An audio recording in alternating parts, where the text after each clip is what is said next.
হ্যাঁ, তারপর থেকে আস্তে আস্তে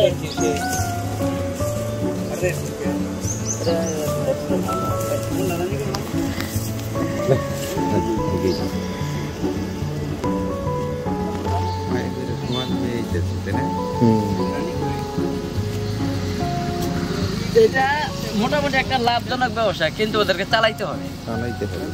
চালাইতে না পারে, যেমন একটা গাড়ি, একটা গাড়ি কিনে আরেকজন আরেকটা গাড়ি করতে পারে, আবার আরেকজন একটা গাড়ি কিনে সর্বশান্ত হয়ে পড়ে। যে ড্রাইভার, ও যদি একটা গাড়ি কিনে, ও একটা গাড়ি আরেকটা গাড়ি চালাইতে পারবো, কিনতে পারবো। কিন্তু আপনার নাম কি ভাই? আমার মোহাম্মদ শফিকুল ইসলাম। কতগুলো আছে? এমনি এখন বর্তমানে মৌমাছি 200-র ভিতরে উঠানো আছে, কিন্তু অনেক বক্সে রানি নেই, প্রায় 50-60টা বক্সে রানি নাই। এদিকে কমে যাবো, ওখান থেকে আবার টিকাও যাইব। আমাদের এক বক্স থেকে রানি উৎপাদন করে আরেক বক্সে দিয়ে দেন নাকি?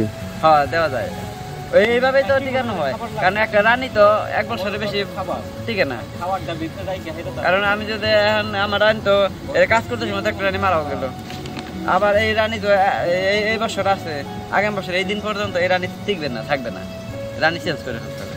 ওই রানী চেঞ্জ করা জানতে হবে, শিখতে হবে। আসলে তো আপনার এই যে কি জানে, ওই সর্বপ্রথম যে কোরআন শরীফের আয়াত নাযিল হয়েছে, ইকরা মানে পড়ো, জানো, এটা কিন্তু সর্বপ্রথম প্রত্যেকটা বিষয়কে জানতে হবে। যে যে বিষয় করবো আগে জানতে হবে। যাই না হাইলে ওইটা করবো, ওইখানে সে সফলতা পাবো, আর না যাই না করবো কিছু সফলতা।